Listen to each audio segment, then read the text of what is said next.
Hi hello friends, మనం ఇంటి ముందు వేసుకొని ముగ్గులోకి రంగులని బయట కొనాలంటే ఎంత ఖర్చు అవుతుంది. అలా కాకుండా ఇంట్లోనే ఈజీగా ఎలా తయారు చేసుకోవాలో, స్టోర్ బియ్యంతో ఎలా తయారు చేసుకోవాలో ఇప్పుడు మనం చూద్దాం.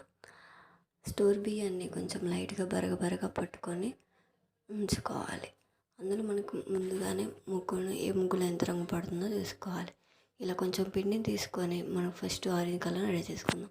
ఆరెంజ్ కలర్ లైట్గా వేసుకొని ఆ పిండిలో కలిసేటట్టు కలుపుకోవాలి. ఆ తర్వాత కొంచెం లైట్గా వాటర్ పోసుకొని ఇలా కలుపుకున్న తర్వాత ఒక ప్లేట్లోకి తీసుకొని ఒక 2 గంటలు పక్కన పెట్టుకోవాలి. ఆ తర్వాత ఇంకో కలర్ని రెడీ చేసుకుందాం. ఇంకో కలర్ కూడా ఇలాగే కొంచెం పిండిని తీసుకొని మనకి ఎల్లో కలర్ కావాలి కాబట్టి ఫుడ్ కలర్ లేదా మన ఇంట్లో వాడే పసుపునైనా వేసుకొని ఫస్ట్ పిండిలో కలిపిన తర్వాత కొంచెం వాటర్ని కలుపుకొని ఇలా కలిపిన తర్వాత దీన్ని కూడా ఒక ప్లేట్లో పక్కన తీసుకోవాలి. అలాగే రెడ్ కలర్ని కూడా అంతే. ఇందులో ఫుడ్ కలర్ అయినా యూస్ చేయొచ్చు లేదా కుంకుమని యూస్ చేస్తే ఇంకా బాగా మనకు వస్తుందన్నమాట. ఇలా కుంకుమ వేసుకొని అసలు ఉండలేం లేకుండా బాగా కలుపుకున్న తర్వాత వాటర్ని పోసుకొని ఇలా కలుపుకోవాలి. ఇలా కలుపుకొని 2-3 గంటల తర్వాత ఆరిన తర్వాత మనం ముగ్గులు వేసుకున్నట్టయితే రెడీ అయిపోతుంది.